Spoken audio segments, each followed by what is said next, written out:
Bonjour, bonjour. Aujourd'hui, je vais vous présenter comment on peut appliquer des textures à des formes ou des images sur des formes ou des textes ou ce que vous allez créer. Donc là, pour l'exemple, on va prendre un carré qu'on crée en haut avec l'édition de forme. On va prendre un carré comme celui-là. Ici, dans le menu de gauche, le menu latéral, vous voyez ici dans rendu global, vous avez soit contour, vous pouvez régler l'épaisseur du trait si vous le souhaitez, faire un trait plus épais, changer la couleur du trait. Par exemple, on peut mettre du orange. Vous voyez, là, votre trait sera orange. Donc on peut choisir l'épaisseur de trait. Ici, vous avez, à côté de contour, vous avez remplissage. Donc c'est ici dans remplissage qu'on aura toutes les textures qu'on peut appliquer aux formes. Donc on a le choix, soit une couleur simple. Donc là, pareil, vous pouvez choisir les couleurs. Les couleurs que vous souhaitez, ici, c'est des couleurs par défaut. Si vous souhaitez vraiment personnaliser votre couleur, vous pouvez aller dans sur mesure, ici, au-dessus. Vous cliquez sur la couleur. Ici, vous pouvez régler l'opacité en bas. Donc l'opacité que vous souhaitez pour votre couleur. Et sinon, vous cliquez sur la couleur. Ça va vous ouvrir un menu. Vous mettez personnaliser ici. Et voilà. Et là, vous pourrez vraiment choisir la teinte que vous désirez. Exactement. Donc, par exemple, on prend ça. Hop. Enregistrer. Voilà. Et notre couleur s'ajoute dans mes couleurs. Vous pouvez ici rajouter une couleur perso en plus si vous le souhaitez. Vous refaites pareil. Voilà. Donc nous, on applique celle-là. Qu'après, vous avez le choix pour, à côté de couleur ici dans fond, vous pouvez mettre dégradé. Donc là, par exemple, si vous cliquez sur appliquer, ça va vous appliquer le dégradé préenregistré. Vous pouvez choisir l'angle ici. Donc, par exemple, on peut changer l'angle. Vous réappliquer, ça va vous changer l'angle.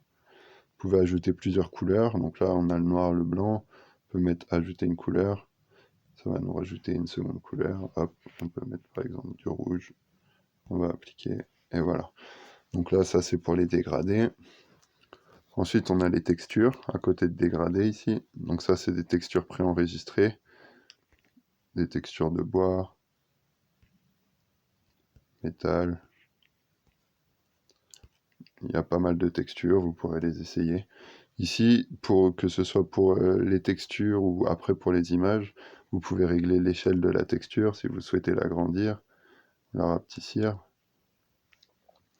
Vous pouvez gérer la rotation de la texture, le décalage gauche-droite, l'opacité. Voilà. Donc après, on peut aussi appliquer une image à une forme. Donc il y a différentes façons d'importer des images dans Vectorize Pro. Soit vous pouvez appliquer direct une image à une forme, un rond, un carré ou une forme plus complexe. Donc en passant par ici, par le rendu global. Donc là, vous mettez sur image, importer une image. Vous allez choisir, peu importe, on prend une image au hasard. Donc là, ça vous applique une image, qu'après vous pouvez décorer comme vous le souhaitez. Ça, c'est pour l'application à une forme déjà existante. Par exemple, vous pouvez prendre un texte, on va créer un texte, hop, par exemple, voilà, on ondule, on va lui mettre un dégradé. Voilà, donc là vous pouvez appliquer soit un dégradé, soit une texture si vous le souhaitez. Donc ça s'applique à toutes les formes. Donc ici vous avez le choix, soit remplissage simple, soit vous pouvez mettre avec un contour. Si vous désirez un contour, vous allez ici sur Mix, en haut, et vous pouvez aussi régler l'épaisseur du trait. Par exemple, là c'est beaucoup trop épais, mais comme ça vous fait un contour à vos formes, c'est un peu plus joli quand même. Donc voilà, ça c'est pour l'édition, c'est pour l'application de texture sur des formes existantes. Après, vous avez aussi une façon d'importer des images qui passe ici par en haut par le menu ouvrir ici. Voilà, donc par exemple, on peut importer une image comme ici.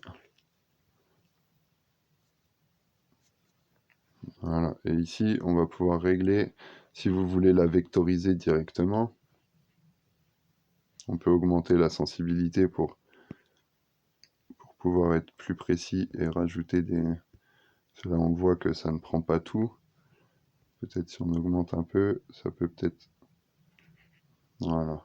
Ici, vous avez le petit icône avec l'œil en haut, c'est pour effacer l'image d'origine. Ou alors le petit éclair, c'est pour effacer le tracé vectoriel que ça va vous créer. Là, on n'a que l'image d'origine. On peut, si on désactive tout, on voit plus rien. Si on met que le petit éclair en haut, ça va vous laisser juste le tracé vectoriel. Donc là, vous pouvez voir un peu le rendu que vous aurez. On peut ici, on a une option pour lisser les pixels. Donc après, c'est à vous de régler en fonction de votre image pour voir ce qui vous convient le mieux, ce qui convient le mieux pour l'image. Donc nous, là, on va dire que c'est OK. Donc là, on va cliquer sur vectoriser. Ici, vous avez trois choix. Vous pouvez soit choisir de vectoriser votre image pour l'avoir en SVG, ou alors vous pouvez cliquer sur image brute. Ça va vous importer l'image brute directement. Ou alors difftering, ça ce sera pour, je vous montrerai dans une autre vidéo, ce sera pour des algorithmes pour le laser, pour traiter en noir et blanc la photo et pouvoir la graver plus facilement au laser. Donc pour l'instant, nous on va vectoriser. Hop, et voilà. Donc dès que vous vectorisez, ça apparaît directement dans l'application. Ici, on a un outil de groupage automatique. Donc c'est-à-dire que quand vous importez directement comme ça, vous vectorisez une image avec plusieurs formes, elle se groupe automatiquement par... donc vous voyez là, si vous sélectionnez, vous avez directement vos petits animaux qui sont directement sélectionnés. Donc là, on peut, si on veut, une fois qu'on a fait ça, sélectionner tout et pouvoir sauvegarder dans notre bibliothèque tout le monde d'un coup, séparément. Donc c'est-à-dire, vous cliquez ici sur le petit menu en bas là, et ici vous voyez dedans vous avez un bouton sauvegarder. Vous pouvez cliquer sur sauvegarder, ça vous ouvre le menu, on va leur donner un nom. Les petites bébêtes. Et là ici vous avez une case pour enregistrer les fichiers séparément. Vous pouvez choisir soit d'enregistrer séparément, soit de les enregistrer tous sur un même fichier. Ici, vous pouvez choisir la catégorie dans laquelle vous voulez les enregistrer. Vous pouvez ajouter une nouvelle catégorie si vous le désirez. Nous, on va les mettre... on va créer une nouvelle catégorie.